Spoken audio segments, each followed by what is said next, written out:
বলছি ম্যাডাম, আমার মেয়েকে আপনার স্কুলে ভর্তি করব। হ্যাঁ, খুব ভালো কথা, কিন্তু আপনি কি টাকা পয়সা কিছু এনেছেন? আরে ম্যাডাম, আগে থেকে কি কেউ টাকা পয়সার কথা বলে?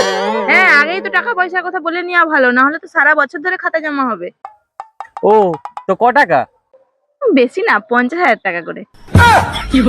50,000 টাকা? 50,000 টাকা আপনারা কি দিচ্ছেন? আরে বুঝুন, 50,000 টাকা কেন নিচ্ছি। আমাদের স্কুল থেকে যে ব্যাগটা দেওয়া হয় বাচ্চাদেরকে, সেই ব্যাগটা হচ্ছে বাঘের চামড়া দিয়ে তৈরি, তার দাম 20,000 টাকা। আর আমাদের স্কুল থেকে যে বাচ্চাদেরকে যে জুতোটা দেওয়া হয়, সেটা গন্ডারের চামড়া দিয়ে তৈরি, তার দাম হচ্ছে 15,000 টাকা। আর এছাড়াও যদি আপনার কিছু জানার থাকে, এই কাগজটা নিন, এতে সব লেখা আছে, আপনি জেনে নেবেন। হ্যাঁ, আর এছাড়াও আমাদের স্কুল থেকে আরো আছে, এই যেমন বাচ্চাদের বই, খাতা, পেন্সিল, এইসবও আমাদের স্কুল থেকেই দেওয়া হয়। এই সবগুলোর দাম 15,000 টাকা। 15,000 টাকা? বাইরে তো 2,000 টাকা করে দিচ্ছে।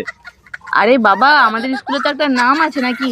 আমাদের স্কুলে যে বইয়ের মলাট গুলো, ওগুলো তো সোনা দিয়ে তৈরি করা, আর সোনা দিয়ে তৈরি করা মলাট কোনোদিনও ছিঁড়বে না। আপনার মেয়ে বয়স কত? 6 বছর। ও ভাত খায় না রুটি খায়? রুটি খাই। কটা করে খায়? 2টো করে। 2টো করে। তো আপনাকে একটা কথা বলে দিই, ও যে রুটিটা খায়, আটাটা কিন্তু আমাদের এখান থেকেই আপনাকে নিতে হবে। কেন ম্যাডাম? কারণ আমাদের এখান থেকে আটা নিয়ে যদি আপনি ওকে রুটি খাওয়ান, তো ও বড় হলে ডাক্তার বা ইঞ্জিনিয়ার কিছু একটা হবে, একদম গ্যারান্টি। তো সব তো হয়ে গেল।